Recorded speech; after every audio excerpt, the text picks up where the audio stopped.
Então, boa tarde.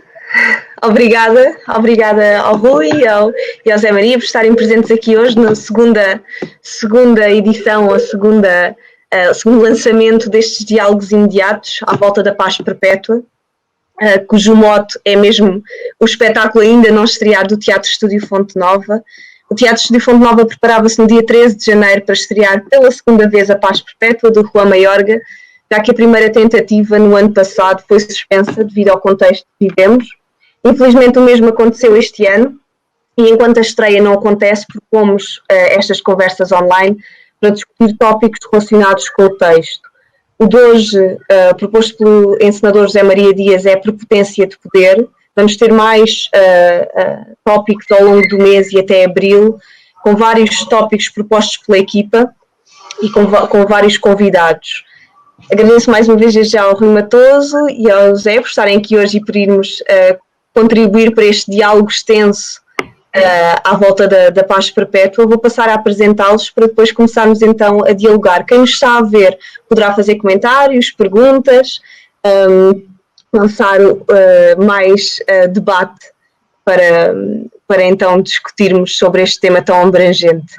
Então, vou apresentar. Se houver alguma questão que queiram acrescentar dentro das vossas biografias, ou que falte, ou que esteja a mais, estão à vontade.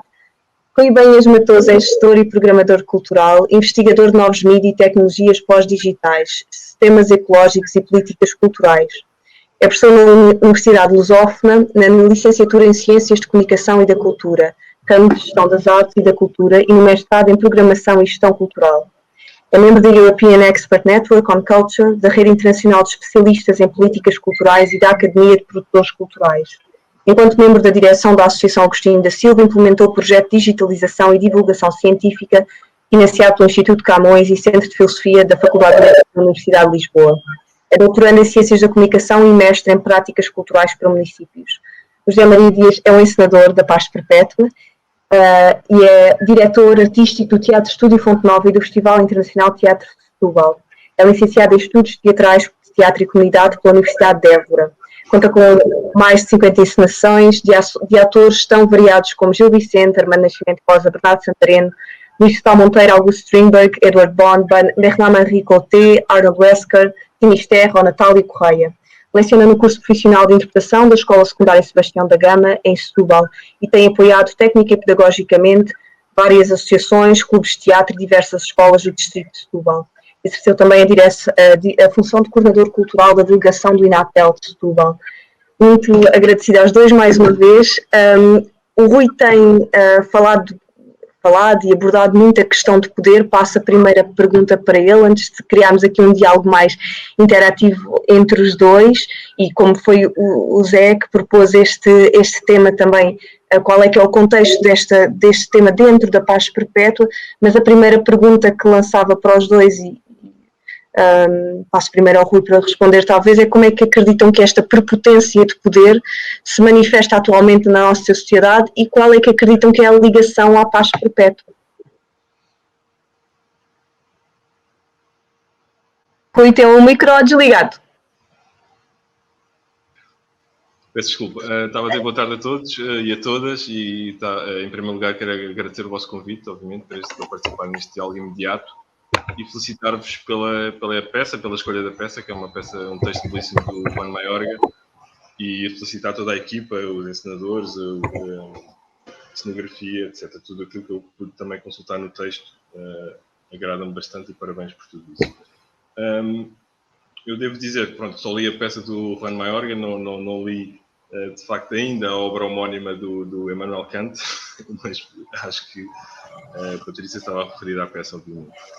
Pronto, eu acho que a partir desta peça e daquilo que, obviamente que ainda não ouvi em palco, ainda não foi estreada, mas daquilo que eu li, daquilo que eu ouvi também no bocado da conversa com o Juan Mayorga e com o Luísa Monteiro e com a participação também do José Manuel Castanheira, percebi-me que de facto toda a peça, a parábola, a fábula, a analogia, não é, canina com a sociedade atual é bastante pertinente e com a questão com a relação imediata com o poder e com essa prepotência do poder que eu diria que se configura hoje, sempre utilizando essa analogia também com aquela célebre estudo, ou com aquela célebre experiência do cão de Pavlov. O cão de Pavlov, como sabem, é uma experiência que tem a ver com a domesticação, a subordinação, com essa dialética também entre o senhor e o escravo, e com um conjunto de temáticas e tópicos que aparecem na peça. Por exemplo, a questão da biopolítica, não é? da eugenia e da engenharia genética. Mas essa experiência do cão de Pavlov trouxe para a atualidade uma série de transformações devido ao aparecimento também dessa meta-ciência que é a cibernética. Em 1942, quando esse cientista, o Norbert Wiener, desenvolveu, a partir do Pavlov e de outros behavioristas, essa ideia do controle e do reflexo condicionado, ou seja, o condicionamento pavloviano, ou seja, a modificação dos comportamentos com base num binómio estímulo-resposta, não é? Ou seja, da retroalimentação da resposta e do estímulo, ou seja, e do feedback, que é uma coisa que nós hoje em dia todos conseguimos perceber no funcionamento, por exemplo, das redes sociais, e que é um funcionamento aditivo, que eu criei um neologismo para isso, para cyber-behaviorismo, ou seja, hoje em dia nós imersos neste condicionamento cibernético global e planetário, de facto, o poder, a prepotência do poder, alastra-se e difunde-se através dessa capacidade de modificar e de controlar os comportamentos. E isso, por um lado, tem muito a ver também com a escolha brilhante para a cenografia, não é? Essa ideia da jaula de aço, do José Manuel Castanheira, e da tal ideia da instalação dos milhares de microfones, porque de facto essa janela, a metáfora, o conceito, mais propriamente da janela de aço, é um conceito originado, criado pelo sociólogo Max Weber, para designar o próprio sistema capitalista, né? Ou seja, essa ideia. Depois há um filósofo brasileiro, um sociólogo brasileiro, o Michael Lowy, que também há uns tempos, há 5 anos, julgo eu, escreveu um livro exatamente sobre isso, sobre a janela de aço, que ao fim e ao cabo é a designação do capitalismo enquanto sistema totalitário, né? Que condena, que cria um panótipo global de vigilância que consegue controlar a sociedade, os indivíduos e condicionar essa existência enclausurada, né? E subordinada à domesticação pelo poder dos detentores do capital. Hoje em dia, portanto, isto é uma teoria do Max Weber, que hoje em dia pode estar transposta para um sistema que é altamente complexo, como o sistema capitalista, que está, apesar de estar à beira do colapso total, digamos, e de estar nós conhecermos as sucessivas crises do capitalismo, e do capitalismo apesar de estar num estado zombie, continua a ter uma capacidade de poder e de imposição de uma grelha de controle. Ou seja, essa grelha de controle, que se pode dar o nome de Matrix, é, digamos, essa grelha que eu diria que é essa prepotência do poder global. Isto é uma dimensão global, é claro que há outras dimensões locais, portanto, e aqui acho que é interessante, talvez não se aplique tanto aquela ideia do local, né, enquanto o local significa pensar global e agir local, mas se quisermos trazer essa ideia para a esfera do poder, é como se existisse uma isomorfia, uma homogeneia entre o poder global, planetário, não é? Com esta imposição do capitalismo, desta matrix, desta jaula de aço que envolve todo o planeta, não em aço, mas com um sistema cibernético de controle das comunicações e de tecnologias, que gera tal sistema de vigilância. Por exemplo, o Edward Snowden, não é? E o Julian Assange descreveram tão bem, e que estão hoje em dia nessa situação de exílio, que estão a ser perseguidos politicamente, né? Que tiveram de se refugiar por causa disso mesmo. Portanto, esse sistema global de vigilância, ou seja, esse panóptico global digital, ou essa jaula de aço, acaba por ser uma espécie de grelha de controle planetário. Portanto, a nível global, eu julgo que seja isso que existe. Pronto, há aqui, ou seja, é assim que se manifesta mais planetariamente ou globalmente, também devido, obviamente, à globalização, às forças da globalização.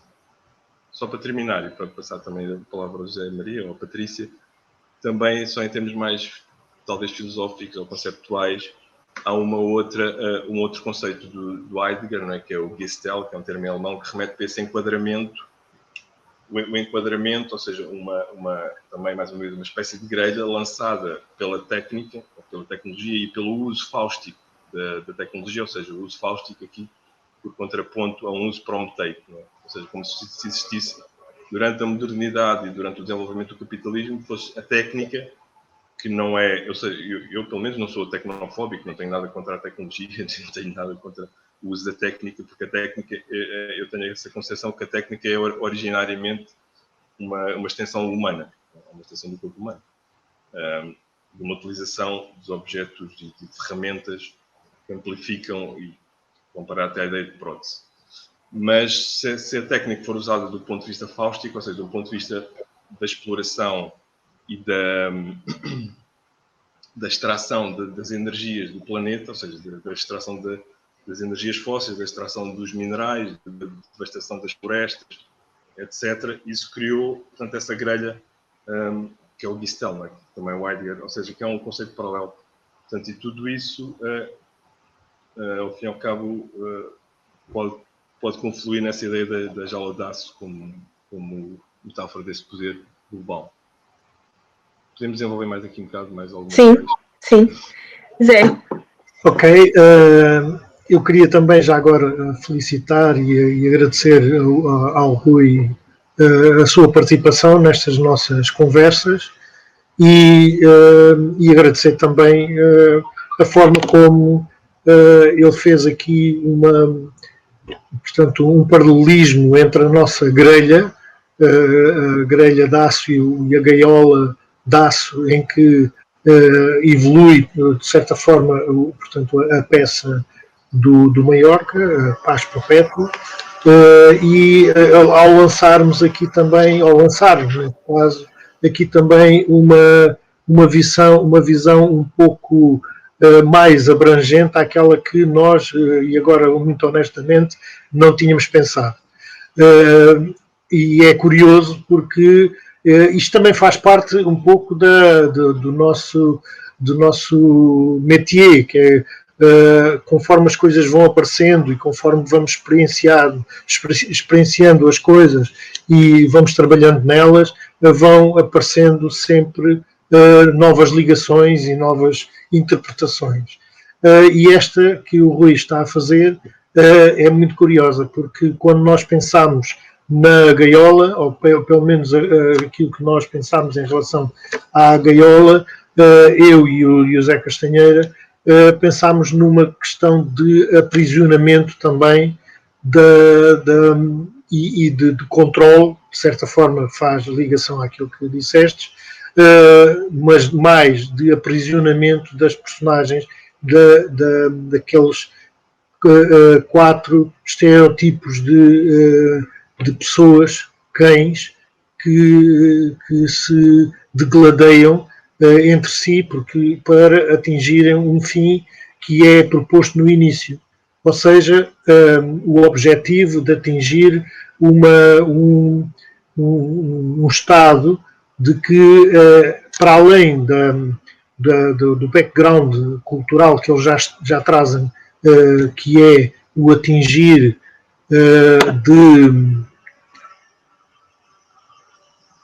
desculpem lá, fui aqui interrompido por uma porcaria. Continuamos a ouvir, Zé. O Zé pode continuar a falar? Desculpem lá, foi aqui o meu antivírus que se meteu aqui no meio e atrapalhou. Tecnologia, é o poder da tecnologia. Tecnologia. Bom, estava eu a dizer que, portanto, aquilo que as personagens, antes de entrarem naquele estado ou naquela competição, já trazem como background cultural a competição e serem, de certa forma, os melhores no seu métier, ali vem um subliminar daquela competição e daquele que, no fundo, também traduz um pouco a competição que existe na sociedade atual por um lugar, por uma posição, por uma nota de avaliação, seja no emprego, seja na escola, seja simplesmente num desporto ou numa relação humana, mesmo às vezes uma relação amorosa. Por isso, nós quando pensamos na gaiola, pensarmos nesse espaço que é limitado e que os aprisiona e que não os deixa passar ou trespassar ou portanto saltar, vá lá, a barreira ou o limite, a fronteira daquele espaço. E é naquele espaço onde tudo se passa. Mas realmente, passando agora para o tema da conversa de hoje, que é a prepotência do poder, ali também aquela jaula, ao condicionar as personagens e ao condicionar toda a movimentação e toda a trama que existe e todo o conflito que existe entre elas, representa também o poder e o controle desse poder, a prepotência que esse poder exerce sobre aquelas personagens e que as leva a tomarem atitudes que muitas das vezes não é bem aquilo que eles pensaram ou têm à partida que à partida reagiriam às situações que lhes são apresentadas. Mas, dadas as circunstâncias e dadas as pressões exercidas, elas acabam por tomar aquelas atitudes. De tal forma que há um suposto ser humano que está fora e que é o motivo da disputa ou do conflito entre eles. Há a dúvida entre o que é que vai acontecer ou o que representa aquele humano, aquela figura que está fora da jaula e na porta que eles não têm acesso, nem nunca vão ter acesso, mas que os leva a competir por isso. Depois há aquela questão também filosófica que é apresentada na teoria do Kant, não é?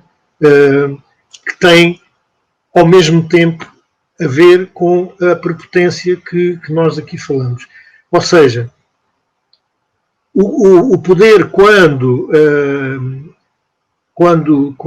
tem todos os meios, ou seja, o poder quando tende a ser totalitário, exerce de tal maneira e influencia de tal maneira as pessoas e os seus e também aqueles que o servem, portanto os seus servidores, de certa forma, a atuarem de uma forma como é que eu ia dizer, superior aos outros e com a tal prepotência que os leva a dirigirem a vida dos outros e a fazerem com que os outros se submetam àquelas direções, àquelas, não direi direções, mas aquelas perspectivas de vida e àquelas orientações que os leva a manterem o poder. Porque depois o poder, além de prepotente, é um poder que não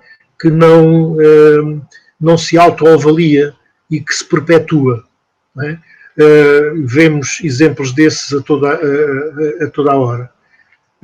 E ali, na paz perpétua, temos esse conflito entre as personagens que se aderem facilmente às diretivas do poder e aquelas que no caso é só uma, que se opõe e que toma consciência de que realmente o poder, neste caso, naquele caso e em quase todos os casos, está errado e fica na posição de contrapoder.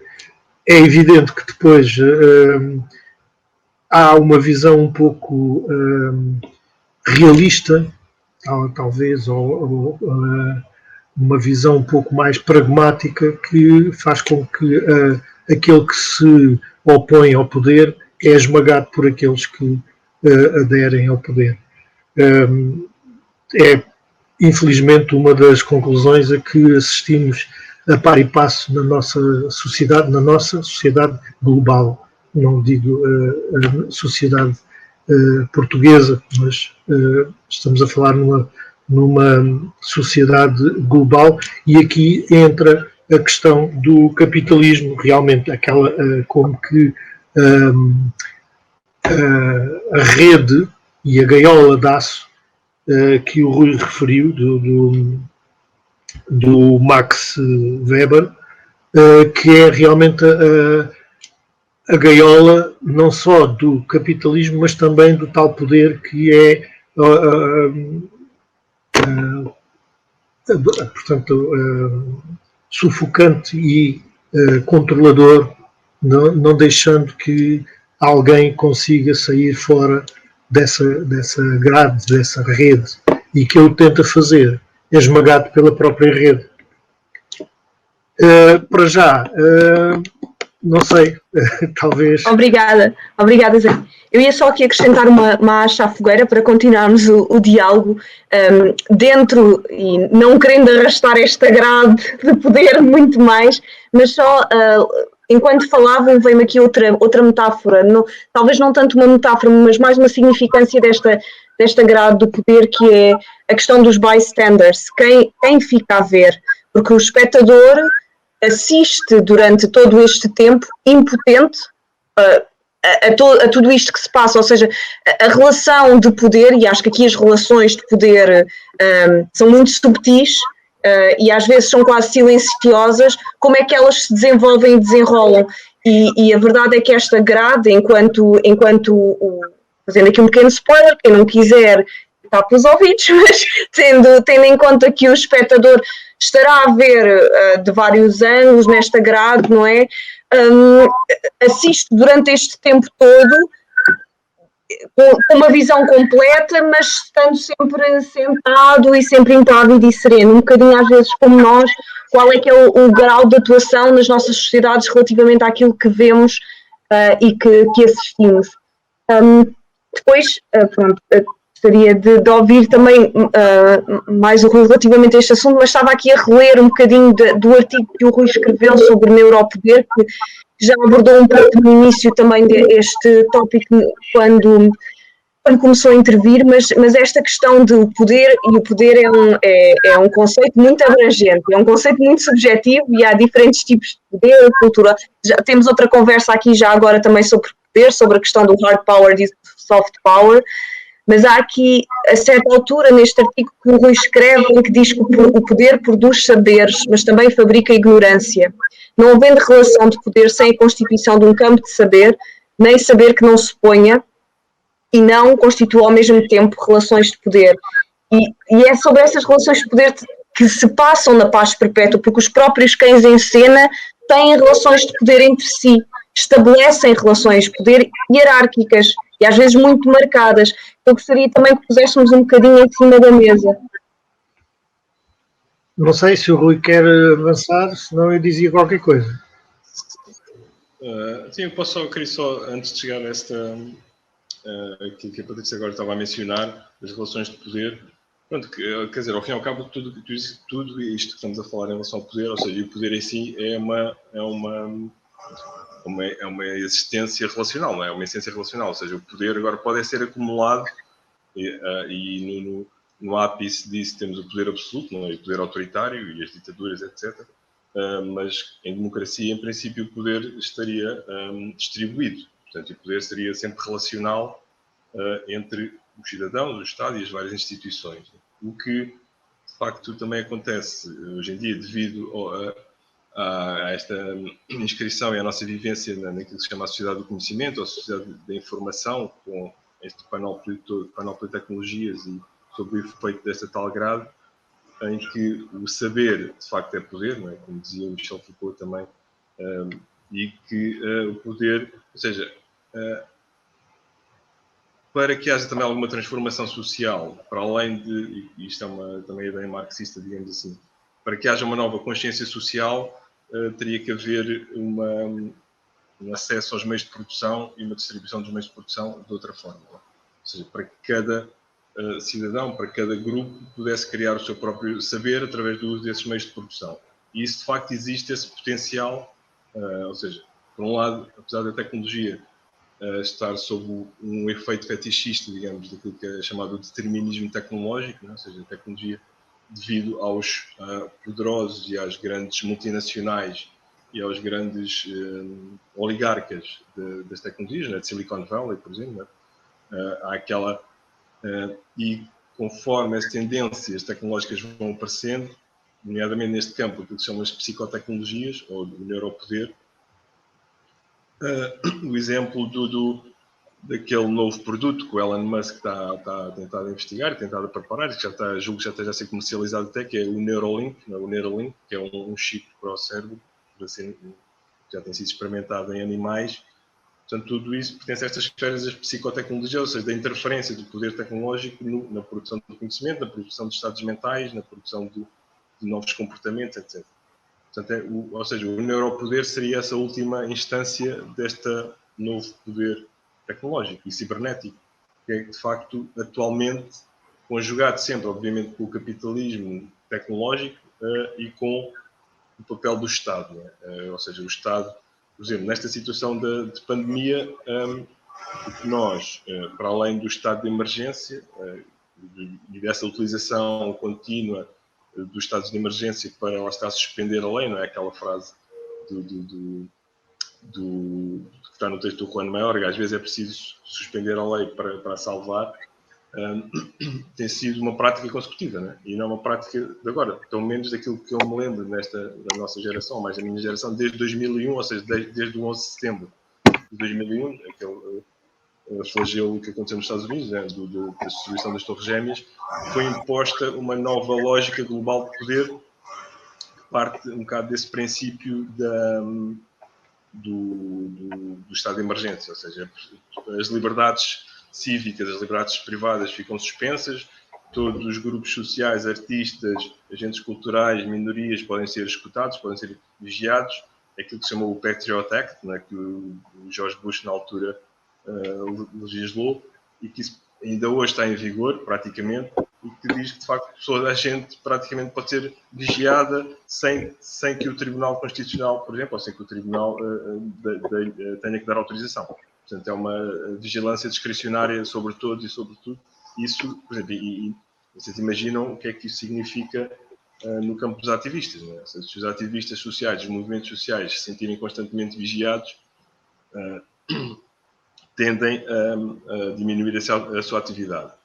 E isso é o que eu acho que tem acontecido, pronto, e ia ter um bocado aquilo que estava a dizer Jean Maria, no caso da jaula e nessa visão da competição canina, não é? E pela procura da resposta à ideologia de mérito, à meritocracia, para conseguir um trabalho, um emprego, ou seja o que for, isso acaba por nos meter numa falácia, pronto, que é uma questão ainda hoje, que é uma, digamos, aporia, um paradoxo, que hoje existe uma tensão, de facto, entre os socialistas ou os comunistas mais clássicos e as novas visões do pós-capitalismo, que é a questão de, ok, ao mesmo tempo, esses cães, neste caso a metáfora do humano, estão a competir por um trabalho que não existe, não é? Ou seja, a automação, isso também é um tema falado, eu até me lembro da Luísa ter falado nisso ontem na conversa, antes de ontem, a questão da presença da tecnologia dos robôs, não é? Quando o Juan Mayorga diz que o teatro é um livro, podem incorporar todas as tecnologias em si, que a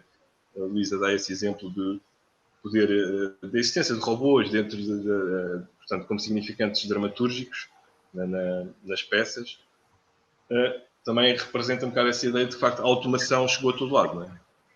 Portanto, ou seja, após a Revolução Industrial, quando as máquinas e a robótica, a automatização começou a ocupar as fábricas e despediu não sei quantas pessoas, trabalhadores operários, portanto, nesse sistema laboral, hoje em dia essa automação chega a tudo, até a esta hipótese que eu estava a dar de vir a substituir os professores na sua tarefa de educação e serem substituídos por inteligências artificiais, podem estar neste momento já a analisar milhões de aulas que estão gravadas, e hoje é muito fácil, daquilo que eu conheço do poder tecnológico de uma inteligência artificial e dos algoritmos, etc., e do machine learning, não é? Que se chama a aprendizagem das máquinas, ou seja, o sistema de aprendizagem lá está esta questão do saber. As máquinas hoje conseguem aprender de uma forma quase incompatível, obviamente, com a nossa velocidade de pensamento. Portanto, é muito fácil os professores virem a ser substituídos nas suas aulas. Ou seja, isto, por um lado, isto quer dizer que essa batalha ou essa luta pela procura do mérito pelo trabalho acaba por ser inglória, não é? Porque, ao fim e ao cabo, o capitalismo que está a criar é uma legião, digamos, de pessoas supérfluas e dispensáveis. Que ou isto se resolve de uma outra maneira e que o confronto e que essa luta entre o trabalho e o capital tem que passar por outras vias, pronto, isso é o que eu defendo, não é assim muito canonicamente marxista nem comunista, mas pronto, é outra via.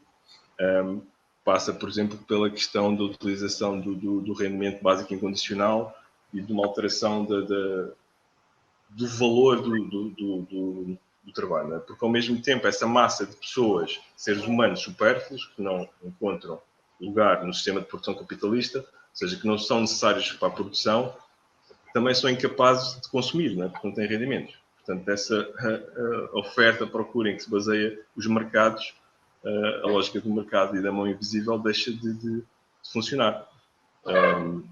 E, portanto,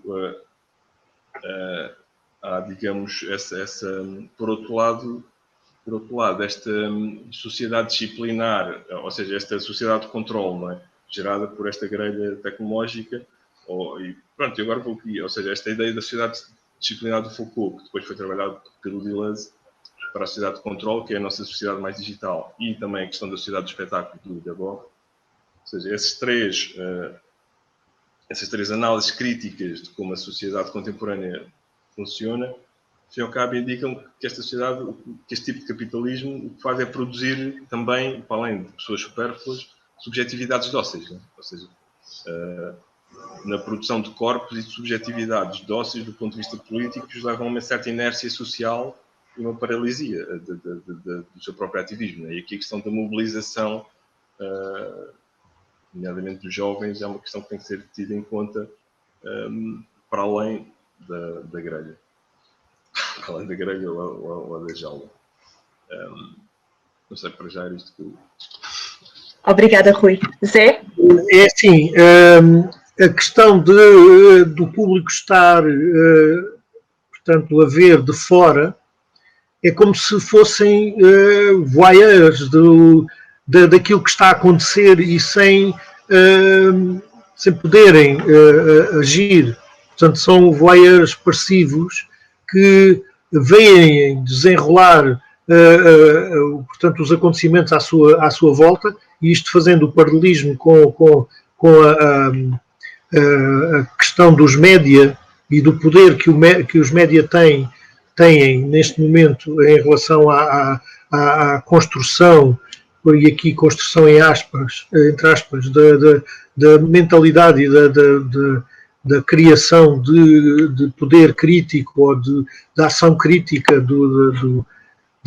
das populações e dos humanos, aqui e das classes, no fundo, e neste caso mais das classes trabalhadoras e das classes que não estão no poder, portanto as classes baixas,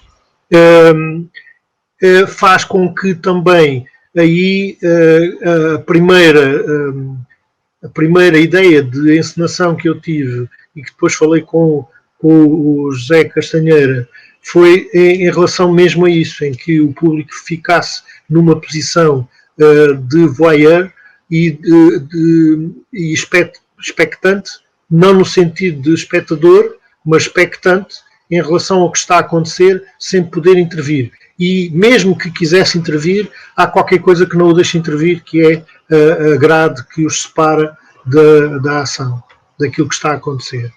E isto tem a ver também com aquilo que eu já tinha dito anteriormente, a relação que há entre a construção da informação, e aqui entram, claro, as muito em voga fake news, que não são de agora. O termo fake news é que é recente, mas as notícias falsas e a falsa informação e a manipulação da informação pelos média, e não esquecendo que os média estão quase todos, para não dizer todos, portanto, subordinados a um poder, e a esse poder ligado ao capitalismo,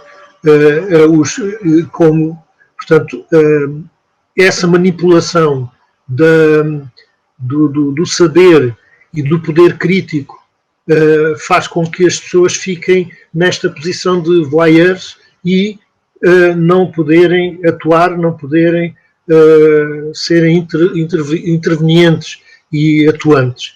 Isto faz lembrar já uma coisa que é já muito antiga, mas que foi como é que eu ia dizer, foi estudada e desenvolvida pelo marxismo, não é? Que é o que se chama alienação. Há muita coisa que há muita alienação, e este termo alienação está fora de moda, já ninguém o utiliza. Então, talvez também por isso mesmo, para que não se perceba o que está a acontecer, mas não deixa de ser simplesmente alienação. Enquanto que as pessoas se interessam por determinados assuntos e determinadas coisas que são mais fáceis de consumo e que são apresentadas pelos média, não só nas notícias, mas também nos conteúdos de diversão e de recreio, faz com que a maioria das pessoas estejam debaixo desta alienação e que não os deixem ser críticos e intervenientes na sociedade.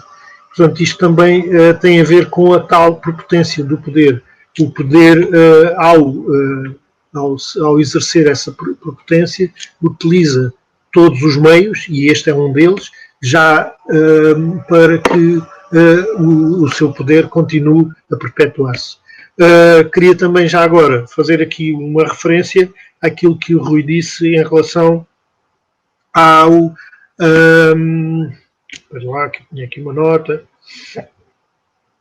Portanto, no fundo é a mesma coisa, que é o controle que se exerceu e que se está a exercer criando-se novas leis e suspendendo as leis, como diz também o Mayorga na peça da Paz Perpétua. Às vezes é preciso suspender a lei para se caminhar no sentido da democracia. Aqui ele fala nesse sentido, mas nós sabemos que essa suspensão da lei às vezes admite-se para que se faça e se cumpram desígnios mais prepotentes e que que tragam mais poder ainda ao poder instituído. Faz-me lembrar também aquilo que está a acontecer neste momento em relação ao mundo por causa da pandemia, em que os estados de emergência estão a ultrapassar muitas das leis cívicas para poderem, a coberto dessas leis, portanto, que são feitas agora a coberto da pandemia e dos estados de emergência, para cumprir mais outras tarefas e mais outros desígnios de poder.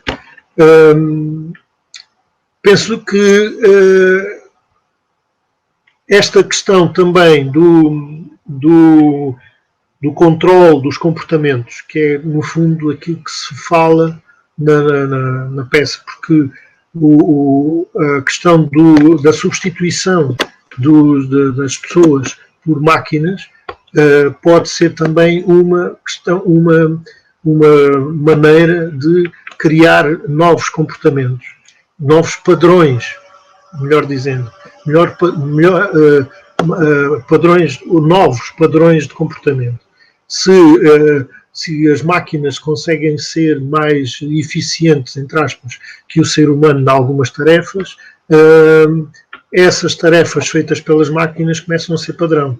E depois é difícil não conseguir lugares, não conseguir mesmo satisfação pessoal e realização pessoal quando há uma máquina que faz melhor, mais rápido, mais acertadamente aquilo que nós poderíamos fazer. É natural que isto, a nível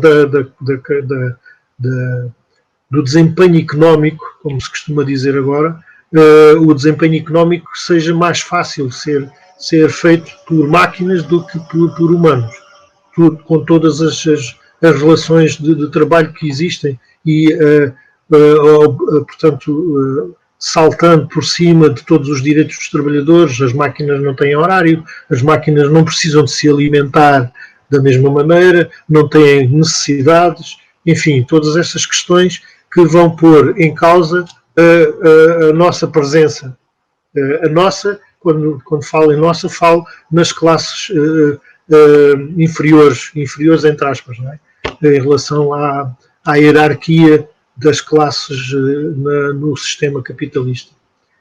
E penso que já temos aqui. Parece que o RUR nos continua a assombrar, não é? De boa hora, do Karel Čapek, que também foi, que ainda ontem falámos dele. De qualquer das formas, gostaria, há duas coisas aqui para continuar a conversa e passar de novo ao Rui e ao Zé. Duas coisas que me lembram. Uma, há um artigo do Unemployed Negativity, fala muito sobre estas questões da automação e do estado precário do trabalho. E então, de uma forma um pouco paradigmática, eles diziam o seguinte: fazer uma tradução livre, o estado precário do trabalho não é um produto de uma revolução que virá das máquinas, mas um subproduto da estagnação e declínio do capital. Ou seja, o desemprego e o subemprego, os empregos bullshit jobs, como se chamavam, não se relacionam tanto com a automação, mas sim com o declínio do lucro. Ou seja, não tem a ver tanto com o desenvolvimento desta tecnologia, quanto mais com o declínio do Estado e do sistema que nós vivemos. Depois, outra palavra que me surge e outro conceito que me surge enquanto falamos disto, e que também vai ser discutido nestas conversas, é o conceito de ética, que é aliado a esta prepotência de poder, o controle que existe desta prepotência, controlo ou como é que os cidadãos, não é, fazem como é que gerem estas prepotências de poder na sociedade, parece-me haver aqui uma forte relação com a ética que existe nas estruturas e nas instituições. E também retomando um bocadinho o artigo que o Rui escreveu, o regressar sim, mas a cidades emancipadas, e lembrando a questão também que já se foi um bocadinho abordada do poder local, em que o Rui diz: é por isso fundamental considerar que o direito dos cidadãos de participar na gestão dos assuntos públicos faz parte dos princípios democráticos comuns a todos os Estados-membros do Conselho da Europa. O problema real é o significado e a pragmática da participação dos cidadãos nos assuntos públicos, para além dos mecanismos formais e homogeneizados, mas muito pouco integrados no espaço público e no cotidiano da vida. Pronto, e passo de novo aos dois, ao Rui se calhar, e depois ao Zé. Obrigada, e quem quiser comentar e participar é bem-vindo. Obrigado por as referências. Essa questão, de facto, aqui da automação, é claro que sim, que a automação não é o único gerador de desemprego e de perturbações no trabalho e na precariedade, mas ao fim e ao cabo é claro que o capitalismo já tinha entrado em crise devido, de facto, à baixa de rendimentos, à baixa de lucros do capitalismo industrial, e depois o capitalismo tardio, como se designa depois o capitalismo financeiro, acaba por ser um capitalismo fora da realidade, não é? Fora ou seja, que é basicamente o que se chama o capitalismo de casino. E aí deixa de haver, de facto, essa preocupação sequer com o contributo para a economia concreta, para a economia material e para a economia da sociedade. A automação é só mais um fator que tem que ser reconhecido, não é? Que tem que ser integrado, porque traz também esse lado, tem também esse reflexo positivo, julgo eu, que é, de facto, o trabalho não ser um sacrifício eterno do ser humano, e essa procura, digamos, da libertação do trabalho também parece-me ser uma exigência das sociedades contemporâneas.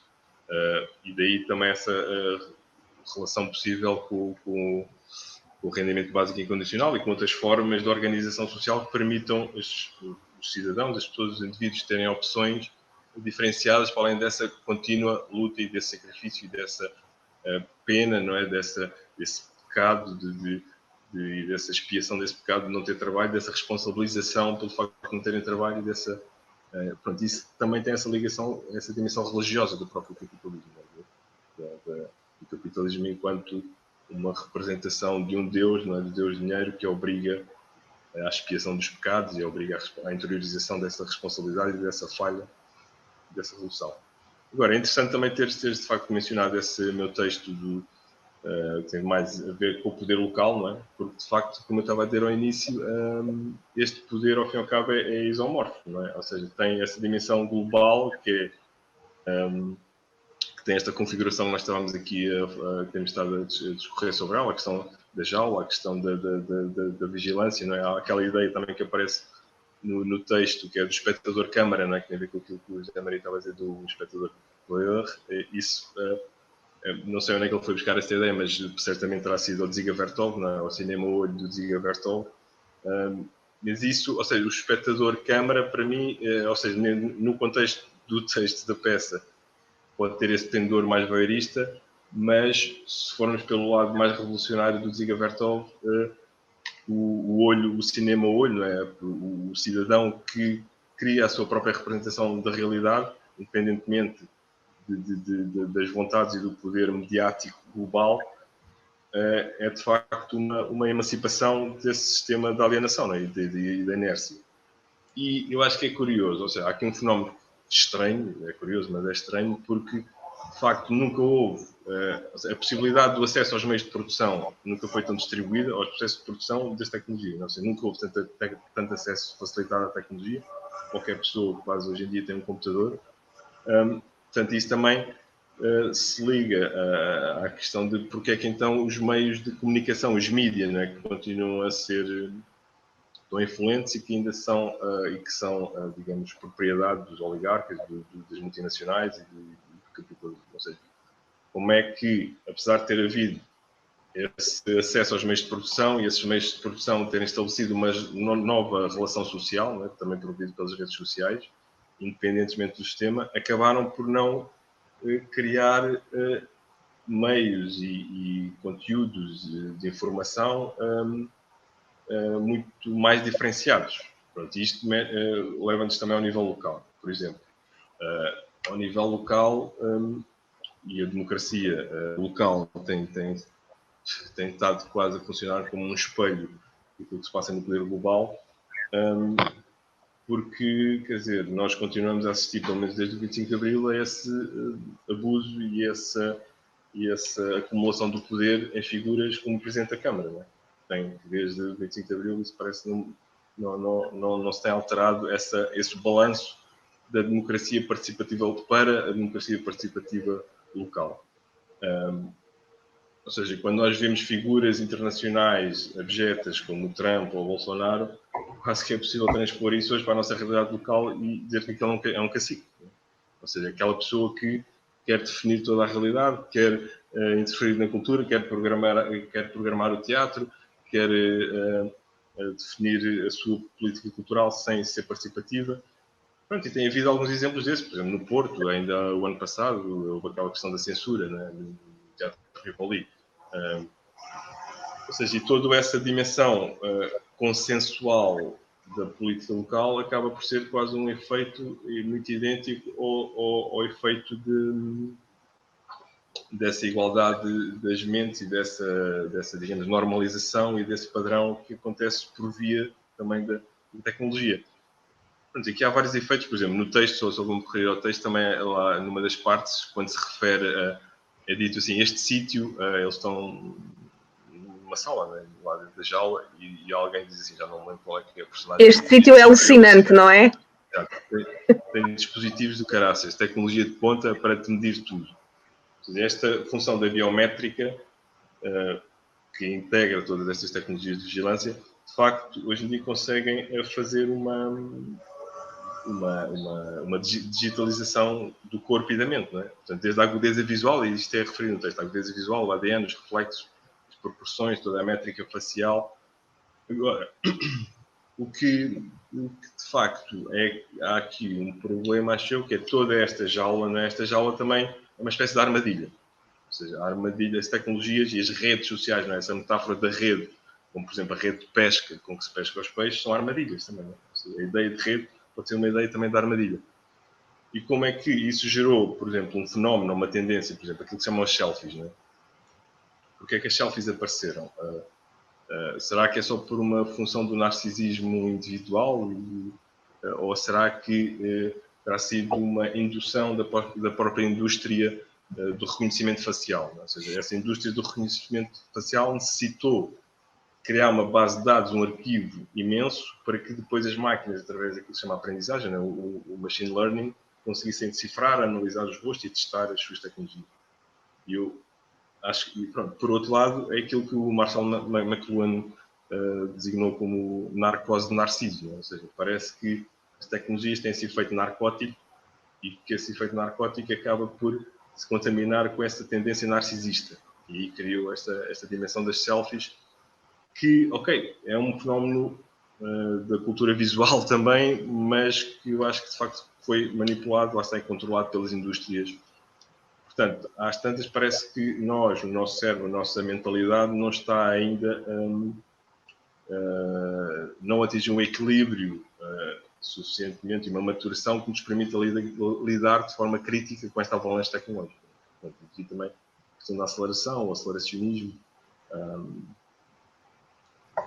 Mas, portanto, isto tinha um bocado a ver com esta ideia também do tal espectador câmara e do tal panóptico digital, etc. Mas, pronto, não sei se em relação àquilo que a Patrícia também mencionou, essa questão da crítica institucional, ou foi o José, já não me lembro. Não, foi a Patrícia. Da ética institucional e da crítica institucional. Eu acho que tem Estava eu a dizer que foi a Patrícia, sim. Foi a Patrícia, ok, obrigado. Sim, acho que continua, que era uma coisa que até existia nas práticas artísticas dos anos 80, 90, né, que era a chamada crítica institucional, que desapareceu um bocado, para mim é um bocado misterioso, como é que, quando é necessário, de facto, hoje em dia, essa crítica das instituições, da participação nas instituições e na distribuição do poder ao nível das instituições culturais, nomeadamente as culturais, sociais, etc., não se conseguiu instaurar esta capacidade crítica. Não é? E nós vemos, por exemplo, neste trabalho que nós estamos a fazer aqui em Torres Novas, dentro do Plano Nacional das Artes, um projeto chamado Futuricidade, partimos daquele documento que é o perfil dos alunos à saída da escolaridade obrigatória, e de facto é um texto bastante interessante e pertinente e justo, e onde está tudo escrito, quer dizer, aquilo que se exige dos alunos quando saem do ensino secundário é que tenham capacidade crítica, vontade de participação pública, capacidade de intervenção na sociedade, etc. Mas logo à saída da escola, isso tudo é barrado, digamos, é impedido pelas instituições, nomeadamente as culturais.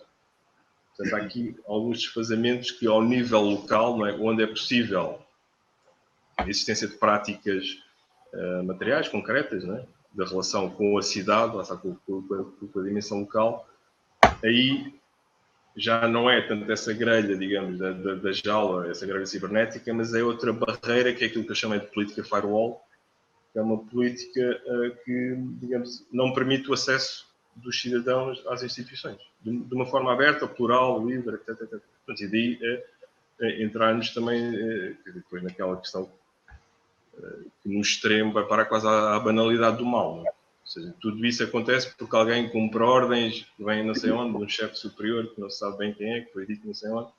Pronto, tal como acontece em casos extremos, como por exemplo foi aquela questão do cidadão ucraniano, não é, que foi assassinado pelo CEF, ou no caso do George Floyd, do cidadão afro-americano, que também foi assassinado pelas autoridades. Isso são, ao nível físico, material, local, das cidades, das pessoas, das instituições, parece que continuamos a ser essa reprodução dessa banalidade do mal por via de um poder, às vezes, difuso, não é? mas só para resumir, ou seja, ao nível local, acho que ainda é possível essa participação e intervenção. Agora, é preciso ultrapassar essa dimensão do consenso, não é? E admitir, de facto, a conflitualidade social. Não só contra o capitalismo e não só contra essa jaula de ferro do cibernética global, mas ao nível local, nesse confronto com as instituições e com a exigência da distribuição do poder acumulado, do poder absoluto. Okay. Obrigada, Rui. Zé, estamos a aproximar do fim, mas pedi ao Zé para acrescentar algo. É muito breve também o que eu tenho para dizer, mais em relação à ética. A ética tem sido, de certa forma, muito, como é que eu dizer, flagelada, muito esmagada, muito ultrapassada. O conceito de ética tem tido portanto, grandes dificuldades em se consolidar em alguns setores. E também por causa da subjetividade também do próprio conceito ético e do próprio conceito de ética, podemos também usar, ou pode-se também usar, e tem sido usado, a tal prepotência do poder. Portanto, baseando-se em condições que às vezes não têm muito de ética, mas que são baseadas em conceitos de ética que às vezes arranjados um bocado à pressa, fazem com que se tomem decisões e se tenham resoluções um pouco éticas, já agora. E de acordo com aquilo que se pretende para se manter, para se perpetuar, lá está, o poder. E agora que também queria dizer, falando um pouco da tecnologia. A tecnologia pode, e neste caso tem tido tem sido uma forma de democratizar o conhecimento e a cultura. Portanto, com a possibilidade do acesso à informação e da informação estar toda concentrada em vários sítios, mas de fácil acesso, faz com que também haja forma das pessoas se cultivarem e se informarem com mais facilidade. Portanto, e isso é um instrumento, ou tem sido um instrumento também de democratização. Mas, por outro lado, essa tecnologia também tem sido usada para criar a tal normalização e a tal formação de conceitos e de pouca ação crítica nos cidadãos. De tal forma que é através também dessa tecnologia, principalmente as redes sociais que estão muito portanto, muito disseminadas pela população mundial, que se transmitem mais e às vezes perniciosamente ideias que levaram, por exemplo, ao poder pessoas como o Trump e como o Bolsonaro e noutros sítios na Europa, como na Hungria e mais recentemente na Polónia. E que essa ameaça está a cavalgar e está a ressurgir novamente na Europa. Tem a ver também com a utilização perniciosa da tecnologia. Portanto, a questão está sempre na cultura e nos agentes culturais e naqueles que lutam e trabalham dia a dia para contrariar essas tendências e para se criar a tal massa crítica que é preciso ter crítica e interventiva. Ser interventiva, portanto, cidadãos críticos e interventivos é o que nós desejamos para que a prepotência do poder seja cada vez menos e pelo menos seja um contrapoder que vá tentando bloquear o avanço do poder. É engraçado porque não deixamos de estar aqui a utilizar as redes sociais para o debate e para o diálogo que esperamos nós. Portanto, acho que há aqui um apropriamento também, ou apropriarmos das redes sociais de alguma forma, e as redes sociais também têm sido, nos últimos tempos e com os confinamentos, campo para muito debate e para muito espaço de diálogo. Eu vou só ler aqui 2 comentários antes de fecharmos.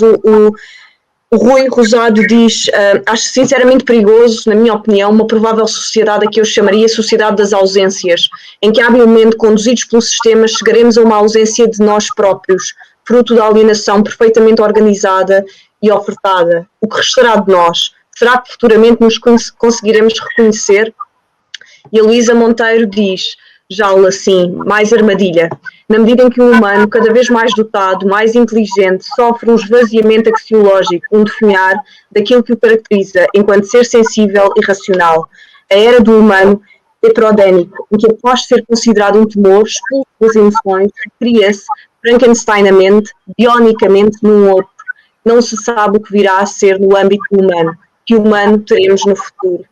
Pronto, deixo-vos aqui estes 2 últimos comentários, se quiserem fazer um último comentário de despedida e para fazermos um embrulho final, e muito grata por este diálogo mais uma vez e por estarem presentes. Sim, não sei se posso comentar. Mantemos a mesma ordem. Sim, eu acho que esses 2 comentários acho que se conjugam de uma certa forma e que põe em causa de facto a existência humana, não é? Ou aquilo que é essa tal sociedade das ausências, da presença do humano enquanto, como nós o conhecíamos há algumas décadas atrás, alguns anos atrás, e com esta nova interferência tecnológica que a Luísa estava a referir. De facto, eu acho que está na altura, por um lado, há esse alarmismo, ou esse pânico, ou esse receio de facto, e essa saudade do humano, do humanista e do humanismo, não é? Do humano, mas também temos que ter a noção de que, de facto, nem tudo que é humano é bom, não é? Ou seja, o Nietzsche tem aquela frase humano demasiado humano, uma crítica, de facto, ao humano. O ser humano, tal como nós o conhecemos, agora despido destas tecnologias e desta camada tecnológica, o humano que veio do humanismo era o humano patriarcalista, o humano do machismo, o humano da xenofobia, o humano do racismo, o humano que explorou a natureza, o humano que subjugou as minorias, ou seja, tudo isso é humano. O humano criado, quer dizer, o humano não existe, não. O humano é uma criação a mais atual dessa ideologia chamada humanismo, que ao fim e ao cabo é uma continuação dos valores teocráticos, né, da religião, ou seja, em vez de na substituição de Deus lá no píntaro da hierarquia foi colocado o homem branco, e não o ser humano. Foi colocado o homem, e o homem, como vemos, por exemplo, naquele retrato naquele desenho do Leonardo da Vinci, né? O homem vitruviano, que é o homem com medida de todas as coisas, é um homem, claro está, é um homem branco, um homem europeu. Portanto, tudo o resto ficou quase excluído e sempre subjugado a essa vontade do homem branco, classe média, europeu, etc. Hoje há essa oportunidade, de facto, por vontade também das contraculturas, lá está que dizia o José, por vontade também e pela emergência de novas ideias de esquerda e também pela filosofia da técnica ou pela tecnologia de se repensar o humano. Pronto, e de facto apareceram estas novas possibilidades, que é pensar-se o humano como o pós-humano, o pós-humano ou o transhumano. E aqui entramos nessa alguma divergência, também parte desta ideia da singularidade tecnológica, que, se for levada a um extremo, leva-nos àquela situação em que nós até podemos fazer o upload das nossas consciências para uma cloud, né, para o espaço virtual, e deixarmos de existir ou atingirmos uma certa imortalidade e continuamos como avatares no espaço virtual. Isso é uma ideia que vem do transhumanismo é uma ideia, pronto, que é mais um fetiche, é mais uma ficção e uma distopia quase, mas o conceito pós-humano acho que é pertinente para nós criticarmos de facto aquilo que foi humano e criarmos aqui uma transição em que haja, por exemplo, uma interação com as outras espécies, né? Por exemplo, a relação humana interespécies contra espécies, essa valorização de uma nova relação com a natureza e com o mundo em geral, né? Que inclui, por exemplo, a descolonização dos museus, etc. Isso, acho que eu pertence a essa nova etapa daquilo que se pode chamar o pós-humano, que inclui também a técnica deste ponto de vista crítico, né? Da utilização tecnológica crítica, que aparece, por exemplo, naquele texto da Donna Haraway, não é? do Manifesto Cyborg, em que o pós-humano está muito longe dessa imagem do robô, não é? Do robô ou dessa antropomorfização no Android, ou seja, eu diria que já não estamos tanto no paradigma do Blade Runner, mas sim no do Matrix, né? Ou seja, não é necessária essa imagem do robô e do Android, mas também, como dizia um filósofo da técnica, ele dizia, o Gilberto Simondon, dizia que quando o homem quer controlar o seu semelhante, cria um robô. Pronto, e essa ideia do robô criou uma narrativa que, ao fim e ao cabo, é uma espécie de entretenimento para também denegrir, ou para criar esse imaginário, né, do robótico e do Android como substituição do homem, mas acho que não é necessário por aí. O pós-humano é suficiente para pensar outras categorias de relação com o mundo e com a natureza. É isso. Ok. Esquecemos aqui de uma questão que é a questão, e que está ligada, lembrei-me agora por causa da questão do humano e portanto, tem a ver ainda com a ética, porque felizmente talvez, ou poderá ser, a ética tem barrado a questão da genética, da engenharia genética, e que, mas sabemos que à boca calada existem bastantes experiências e já algumas coisas muito esquisitas, portanto, na manipulação genética, na criação do super-humano para certas atividades. E se calhar não as mais novas. Isso tem a ver também um pouco com a paz perpétua, que é abordado na paz perpétua sobre a questão da manipulação genética que tem sido feita no apuro das raças caninas.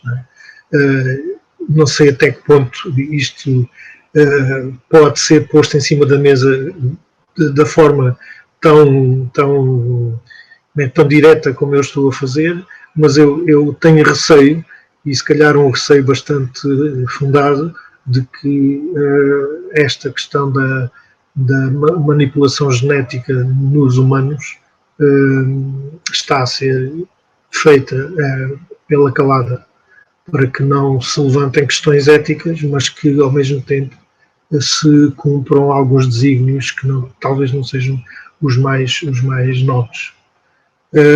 Portanto, a questão também da cibernética, ou seja, da mistura entre o humano e a máquina, e há aquelas mais simples e mais banais e que não têm grandes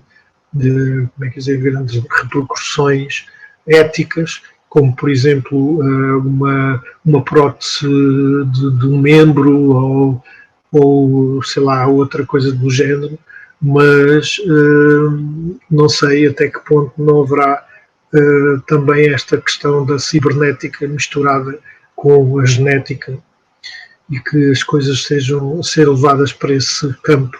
Espero bem que não, pode ser só uma ficção da minha parte, mas tenho esse receio. E isto tudo está relacionado com a capacidade do poder de intervir e de controlar e de satisfazer os seus desígnios. E pronto, eu acho que podemos acabar por aqui. Acho que sim, a conversa já estamos a passar um bocadinho. De qualquer das formas, são duas coisas muito pequeninas, relativamente ao controle do poder e não indo até à manipulação genética, mas o próprio controle que se faz, por vezes, e isto foi muito falado, o controle da reprodução de mulheres pertencentes a minorias já é de si um controle. O controle pela fertilização, pela reprodução, de que forma é que isto acontece, já é também, se falarmos aqui da intervenção voluntária, da interrupção voluntária da gravidez, também temos aqui o poder e também temos aqui um controle sobre que humanos é que nós queremos, portanto, quem é que pode, quem é que escolhe, não é? E só outra coisa relativamente ainda à manipulação, à automação, e já que se falou da Donna Haraway, ela termina esse manifesto, não é? A dizer qualquer coisa que talvez não sejam as máquinas ou os autómatos mais um inimigo, mas nós mesmos. E é esse nós devemos escutar e estar atentos. A máquina está em nós, nos processos, num aspecto de embodiment, de próprio corpo, não é? E podemos ser responsáveis pelas máquinas, elas não nos dominam ou ameaçam. Nós somos responsáveis pelas fronteiras. Portanto, acho que é importante termos aqui esta ideia do ser humano não como algo passivo, mas também responsável, não é? Como é que nós vemos e como é que nos posicionamos na sociedade. Queremos agradecer o Teatro de Fonte Nova, quero agradecer, não sei se tem alguma palavra final, mas quero deixar aqui uma grande palavra de gratidão e dizer que as conversas continuam até 8 de Abril, todas as terças e quintas-feiras, entre as 4 e as 5. Podemos passar um bocadinho das 5, mas é porque o diálogo está a ser bom e frutífero. Para a semana temos na terça-feira o Peter Gelderlos, com o tema de violência e não violência. O Peter é um ativista norte-americano e que tem escrito extensamente sobre o tema. E como é que a violência permeia e não permeia, ou se não se deslegitima também as questões de violência mais ligadas aos movimentos civis, que papel é que elas têm. E depois na quinta-feira teremos o conceito de hard power e soft power, que também está muito ligado àquilo que falámos hoje, e a cultura usada também como soft power para ética ou menos ética. Não sei se querem acrescentar alguma palavra final, os dois, antes de nos despedirmos. Eu só queria agradecer muito portanto, ao Rui por ter acedido participar nas nossas cabeças e já agora estender este bocadinho que tenho de antena, por assim dizer, estender este agradecimento também a todos os outros participantes, os que já foram e os que hão de ser, por esta iniciativa que nós promovemos à volta da Paz Perpétua. Rui, obrigado também por tudo, também agradeço muito o convite e queria felicitar e dar-vos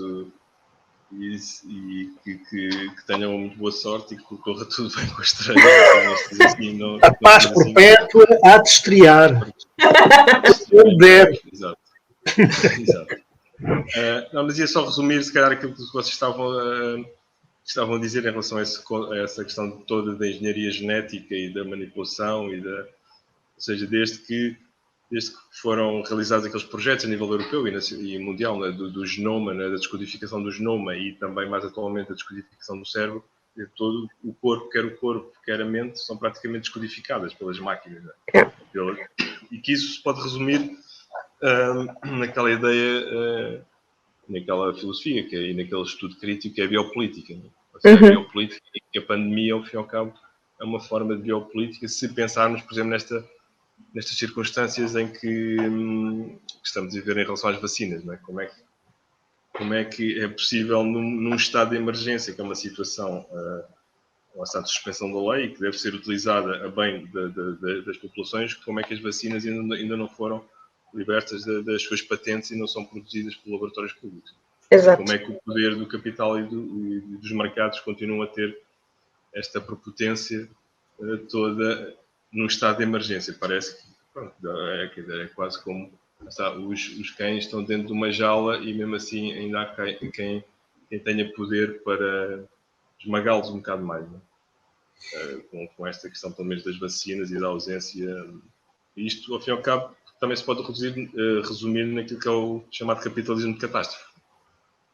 da Naomi Klein. Ou seja, parece que a pandemia pode ser também mais uma experiência social que tenha a ver com essa criação de um choque emocional, social, para uma nova transformação, mais uma crise do capitalismo, que desta vez é bastante mais profunda. E, ao fim e ao cabo, leva também àquela ideia da necropolítica. Não é? Necropolítica, sim. Portanto, que a biopolítica, existe o controle populacional, esses exemplos que vocês deram, né? Desde a natalidade, a eugenia, mas isso serve também para, de facto, parece-me eliminar os tais excedentes populacionais. Porque, de facto, com máquinas, os oligarcas e os senhores do capital não precisam de pessoas a chatear neste planeta. É preciso ter isso em conta, essa tendência, desculpa, da eliminação desse excedente. Muito obrigado. Obrigada. Obrigado. Para os próximos diálogos. Obrigada, Rui. Ficamos com o teaser. Ficamos com o teaser da Paz Perpétua até à estreia, que esperemos que seja em breve para o bem de todos. E acho que foi mais um diálogo imediato, muito frutífero. Até já. Obrigado, até já. Já.